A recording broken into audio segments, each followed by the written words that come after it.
তোমাদেরকে তো আগের ভিডিওতে আমি বললামই যে আমরা গাড়িতে উঠে গেছিলাম। যেতে মোটামুটি আমাদের বাড়ি থেকে যেখানে আমরা থাকি সেখান থেকে এই স্টপেজটা 15 to 20 মিনিটস মতন টাইম লেগেছিল। গাড়ি বুক করে আমরা ওখানে পৌঁছে গেছিলাম।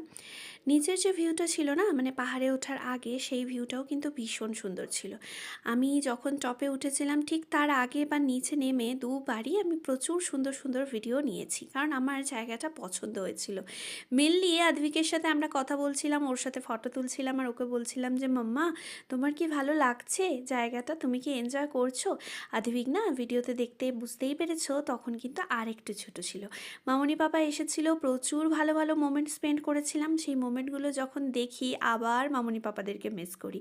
বাট তোমাদের সাথে শেয়ার করতে একটু দেরি হয়ে গেল গো, মাঝে মাঝে তো এডিটিং করতে সময় পাই না ছোটো বেবিকে নিয়ে, তো একটু মার্সি করে দিও। তো আমরা সিঁড়ি দিয়ে উঠে যাচ্ছিলাম, আস্তে আস্তে হাজব্যান্ড টিকিট কেটে নিয়েও চলে এসেছিলো। ভেতরে ঢোকার পর লাইনটা কিন্তু অনেক ছিল, আস্তে আস্তে ওরা ওঠাচ্ছিল। তো লাইনে দাঁড়িয়ে আমি সেখানে মাম্মাকে বলছিলাম যে মাম্মা একটা ঠান্ডা হাওয়া আসছে, তুমি কিন্তু টুপিটা খুলবে না। বাট ও কার কথা শোনে, ও সেই টুপি খুলেই দিচ্ছে। তারপর ও হাজব্যান্ডের খুলে মাথা দিয়ে শুয়ে পড়েছিল। আমরা আস্তে আস্তে লাইনের দিকে এগোতে থাকলাম। নেক্সট ভিডিওতে শেয়ার করব তোমাদের সাথে কিভাবে আমরা ওপরে টপে উঠলাম। ভালো থেকো সবাই, আবার দেখা হবে নতুন ভিডিও।